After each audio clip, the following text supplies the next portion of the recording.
श्री गोपाळ कृष्ण भगवान की जय। लीळा नंबर 188 औसाची भेट। मग एके दिवशी सर्वज्ञांजवळून बाया फिरस्तीला निघाल्या। प्रल्हाद बाईसा, एकविरा बाईसा, मदडसा बाईसा अशा सराळा गावाला आल्या।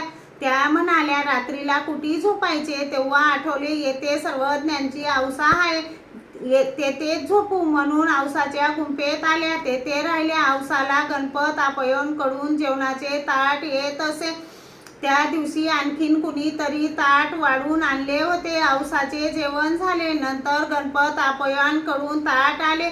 त्या दिवशी त्यांच्याकडे श्राद्ध होते। ताट आणणारा म्हणाला, आई, तुमच्यासाठी गणपत आपयने जेवणाचे ताट पाठविले आहे। औसा म्हणाली, परत घेऊन जा रे, मी जेवली रे।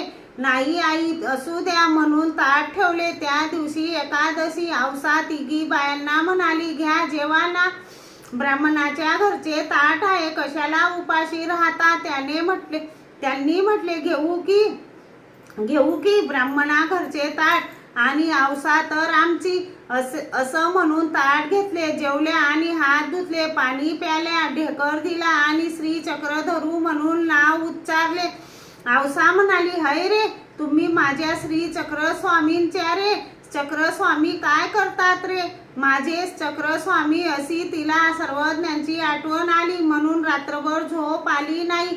मग सकाळी उठली, त्याच वस्त्रानिशी सर्वज्ञांच्या दर्शनाला आली। बांधलेली गुंफा तशीच सोडली। सर्वज्ञांना सकाळचा पूजा वसर झाला। सर्वज्ञांनी सदरा टोपरे घातले। सर्वज्ञ भक्तजनांना म्हणाले, आज कोणीकडे खेळायला जायचे?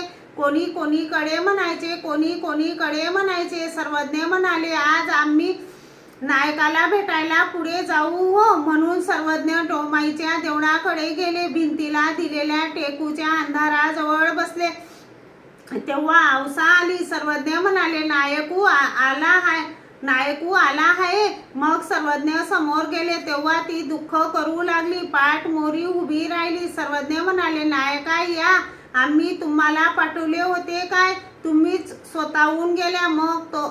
मग ती सर्वज्ञांना भेटली। औसाने दंडोते घातले, श्रीचरणा लागली। सर्वज्ञ तेथून लिंबाच्या झाडाखाली बसले। मग सर्वज्ञ म्हणाले, जा रे, नायकांचे सामान घेऊन यास। माकडाला व नाथोबाला पाठवले, सामान आणले। मग सर्वज्ञ गेले।